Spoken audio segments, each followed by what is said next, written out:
तेजस्वी जी, लालू जी जैसे भ्रष्टाचारी, लालू जी जैसे अलकतरा चोरी करने वाले, लालू जी जैसे सजा याफ्ता मुजरिम इनके पोस्टर बॉय हैं। लालटेन में जो केरोसिन जो होता है ना, उसकी दलाली करने वाले लोग हैं। लालटेन के केरोसिन से गरीबों के मकानों को जलाने वाले लोग। सुबह उठते हैं तेजस्वी जी, सबसे पहला इनका काम होता है सनातन को गाली दिलवाने वाला जो इनका टीम है उसको एक्टिव करते हैं। जो मंदिरों को लूटने की बात करने वाले जो लोग हैं उनको एक्टिव करते हैं। हत्या, अपहरण, लूट, बलात्कार और नरसंहार का अगर कोई पर्याय रहा है, कोई पार्टी अगर पर्याय रही है, तो ऊर्जा सिक्योरिटी के लिए क्या काम किया ये भी देखने की बात है। हमने घर घर तक बिजली का बल्ब पहुंचाया। नमस्कार, मैं सुमित कुमार, आप देख रहे हैं चंद्रयान न्यूज। मैं भी इस वक्त करूंगा बात तेजस्वी यादव के ऊपर। अभी मेरे साथ जो हैं भाजपा प्रवक्ता सुमित शशांक जी हैं। अभी तेजस्वी यादव का जो है लगातार मोदी जी पर टिप्पणी लिख रहे हैं, और जैसे में कहा जाए तो अभी तेजस्वी यादव का बयान आया है कि मोदी जी जो है 10 सालों में भाषा और भाषण नहीं बदल पाए हैं तो देश का भविष्य क्या बदलेंगे। क्या कहिएगा इस पर सुमित शशांक? देखिए, हमने लगातार देश की तरक्की, उन्नति और उत्थान के लिए काम किया है।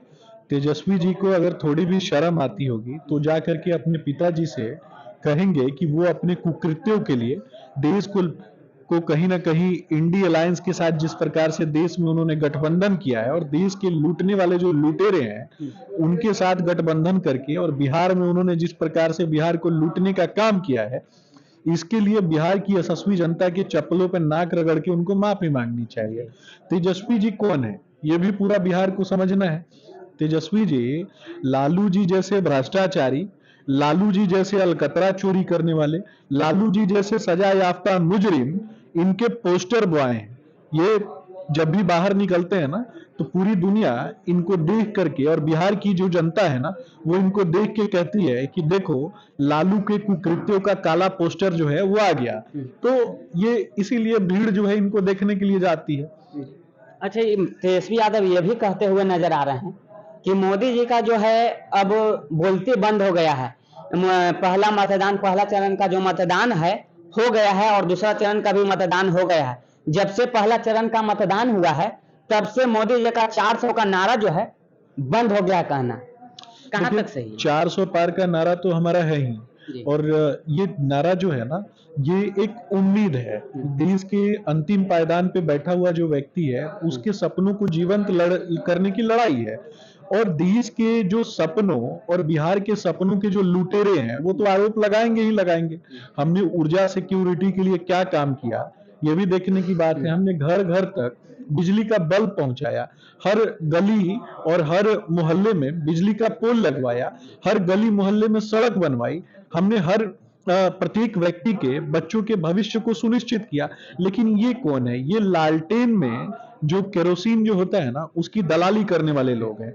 लालटेन के केरोसिन से गरीबों के मकानों को जलाने वाले लोग, गरीबों की झोपड़ियों को जलाने वाले लोग, उनके सपनों को लूटने वाले लोग और उनके बच्चों को अपराध में संलिप्त करवाने वाले लोग, और कहीं ना कहीं लूट मंडली में शामिल करवाने वाले लोग, ये कभी बिहार की उन्नति और उत्थान के बारे में बात करेंगे क्या?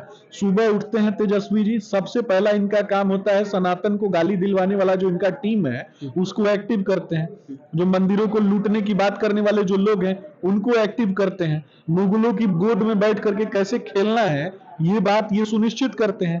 और सबसे पहला इनका एजेंडा होता है कि जैसे ही कोई पर्व त्योहार आता है हिंदुओं का तो कैसे हिंदुओं को अपमानित कर दिया जाए, इसका ये एजेंडा तैयार करते हैं। ये कहीं ना कहीं मुसलमानों के तुष्टीकरण के लिए काम करते हैं। लेकिन 100 करोड़ से भी ज्यादा हिंदू जिस देश में रहते हैं उन हिंदुओं की रक्षा, उनकी उम्मीद और उनकी तरक्की, उनके उत्थान, उनके पर्व त्योहार की ये बात नहीं करते हैं। ये वैसे लोगों को प्रश्रय देते हैं, खास करके वैसे असामाजिक तत्वों को प्रश्रय देते हैं। जब हमारी मूर्तियां और जब हम माँ दुर्गा का पूजा नवरात्र में करते हैं तो उन मूर्तियों के ऊपर तेजाब फेंकने वाले जो लोग हैं वैसे ही लोगों का ये लोग वैसे ही लोगों को बचाने का काम करते हैं। तेजस्वी यादव कह रहे हैं मोदी जी का मुद्दा है हिंदू मुस्लिम, मंदिर मस्जिद, शमशान, कब्रिस्तान और जो है आलतू फालतू। तेजस्वी यादव कह रहे हैं वो खुद है जो सबसे अंतिम शब्द जो उन्होंने कहा है आलतू फालतू, तो ये उनकी सोच है। इनके एक नेता है वो नेता दिल्ली में रहते हैं और वो कहीं ना कहीं पप्पू मंडली के मुखिया हैं।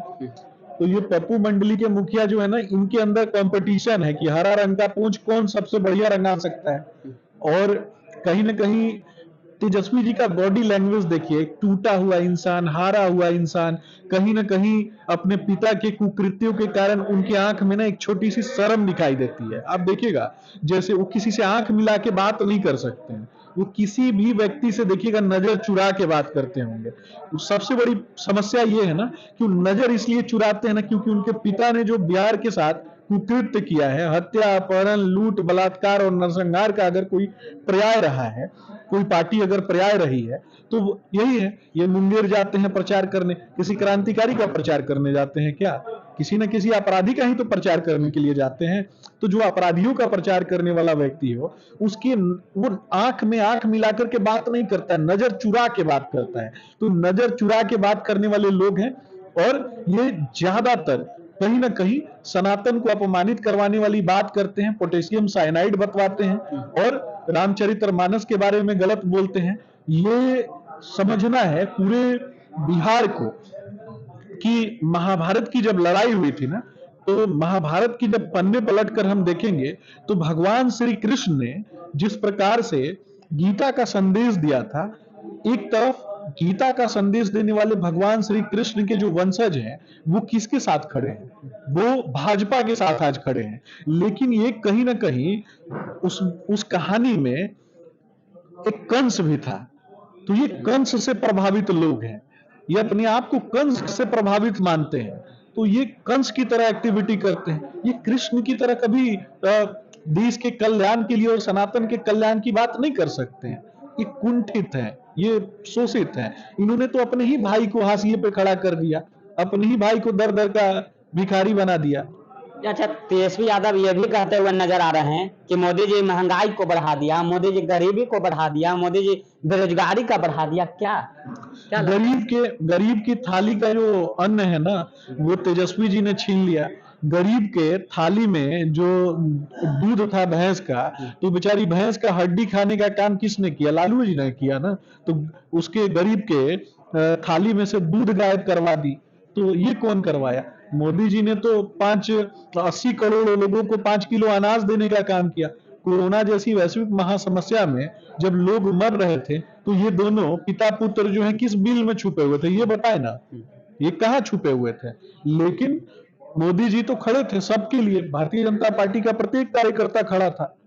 तो ऐसे निम्नतम स्तर की जो बातें हैं ना, उनको करने से यही होता है कि व्यक्ति का दिमाग गंदा होता है। तो ऐसे लोगों के विषय में बात करने के बजाय देश की तरक्की और उत्थान के विषय में बात होना चाहिए। अच्छा, क्या लगता है सर कि अब की बार जो है 400 पार होगा और बिहार में जो है 40 के 40 सीटें जो है भाजपा की होगी? निश्चित रूप से गरीब का बेटा जब खड़ा होता है तो गरीब साथ खड़ा होता है, और कहीं ना कहीं गरीब, आदिवासी, अंतिम पायदान पे बैठा हुआ जो व्यक्ति है, जो सपना देखता है कि उसके बच्चे भी गरीब न रहे, उसके बच्चे भी आईएएस, आईपीएस जैसे बड़े अधिकारी बने, तो उनके सपनों को जीवंत करने के लिए हम लड़ाई लड़ रहे हैं और लड़ाई लड़ते रहेंगे इस गुंडा तंत्र के खिलाफ, इस बालू माफिया, शराब माफिया और भू माफिया स्पॉन्सर्ड पार्टी राजद के खिलाफ। तो आप क्या सोचते हैं भाजपा के बारे में, आप क्या सोचते हैं आरजेडी के बारे में? ये कमेंट करके जरूर बताइएगा। तब तक ले जाएं, जय।